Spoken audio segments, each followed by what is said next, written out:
Cumhurbaşkanı Recep Tayyip Erdoğan'ın seçimin ikinci turundaki zaferinin ardından dünya liderleri tebrik mesajı yayımladı. Avrupalı liderler ilişkilerin güçlendirilmesi ve derinleştirilmesi mesajı verdi.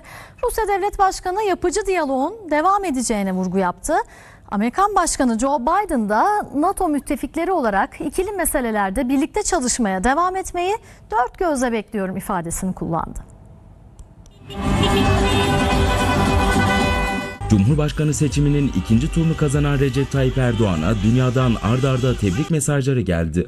Amerika Birleşik Devletleri Başkanı Joe Biden mesajında NATO müttefikleri olarak ikili meselelerde birlikte çalışmaya devam etmeyi dört gözle beklediğini ifade etti. Amerika Birleşik Devletleri eski başkanı Donald Trump da Cumhurbaşkanı Erdoğan'ı büyük ve hak edilmiş zaferinden dolayı tebrik ediyorum dedi. Rusya Devlet Başkanı Vladimir Putin, Erdoğan'ın zaferinin özverili çalışmalarının bir sonucu olduğunu vurguladı. Ukrayna lideri Zelenski Türkçe mesaj gönderdi. İşbirliğimizin geliştirilmesini ve ülkelerimizin yararına stratejik ortaklığımızın daha da güçlendirilmesini umuyoruz ifadelerini kullandı. TRT Haber'e konuşan Kuzey Kıbrıs Türk Cumhuriyeti Cumhurbaşkanı Ersin Tatar, milli siyasetin devamı bakımından bu seçimin sonucu önemliydi. Türk ulusuna hayırlı olsun dedi. Cumhurbaşkanı Erdoğan'ı telefonla arayarak seçim başarısı dolayısıyla tebrik eden Azerbaycan Cumhurbaşkanı İlham Aliyev, Türk halkının Erdoğan'a güvenini bir kez daha ortaya koyduğunu belirtti. Cumhurbaşkanı Erdoğan'ı Bakü'ye davet etti.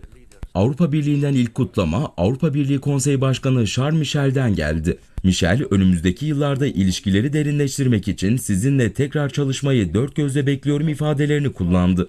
NATO Genel Sekreteri Jens Stoltenberg, çalışmalarımızı sürdürmeyi ve Temmuz'daki NATO zirvesine hazırlanmayı dört gözle bekliyorum mesajı gönderdi. Birleşmiş Milletler Genel Sekreteri Antonio Guterres ise Cumhurbaşkanı Erdoğan'ı kutlayarak Türkiye ile Birleşmiş Milletler arasındaki işbirliğinin daha da güçlendirilmesinin dört gözle beklendiğini belirtti. Almanya Başbakanı Olaf Scholz, şimdi ortak konularımızı yenilenmiş bir güçle ilerletmek istiyoruz mesajı verdi. Fransa Cumhurbaşkanı Emmanuel Macron ise Başkan Erdoğan'la birlikte ilerlemeye devam edeceğiz ifadesini kullandı. İngiltere Başbakanı Rishi Sunak ise Cumhurbaşkanı Erdoğan'la telefonda görüştü. Seçim başarısından dolayı kendisini tebrik etti. İki lider ortak zorlukları ele almak üzere yakın çalışmaya devam etme konusunda mutabık kaldı. Norveç Başbakanı Jonas Gahr Støre ve İsveç Başbakanı Ulf Kristersson sosyal medya hesaplarından yaptıkları paylaşımlarla Cumhurbaşkanı Erdoğan'ı kutladı. Brezilya Devlet Başkanı Lula da Silva ve Macaristan Başbakanı Viktor Orban da Türkçe tebrik mesajı paylaştı. Özbekistan Cumhurbaşkanı Şevket Mirziyoyev, Kosova Cumhurbaşkanı Vjosa Osmani seçim sonuçlarını kutladı. Türkmenistan Ulusal Konseyi Halk Maslahatı Başkanı Gurbanguly Berdimuhamedov, Cumhurbaşkanı Erdoğan'ı arayarak tebrik etti. Berdimuhamedov yeni dönemde Cumhurbaşkanı Erdoğan'a başarılar diledi.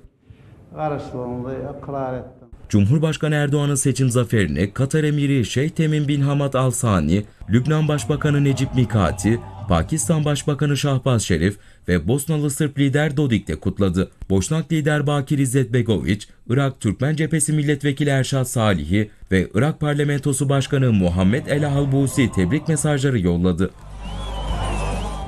Suudi Arabistan Kralı Selman bin Abdülaziz ve Veliaht Prens Muhammed bin Selman da Cumhurbaşkanı Erdoğan'ın seçim zaferi dolayısıyla kutladı. Kral Selman, Cumhurbaşkanı Erdoğan'a hitaben mesajında kardeş Türkiye halkına daha fazla ilerleme ve refah diliyorum ifadesini kullandı.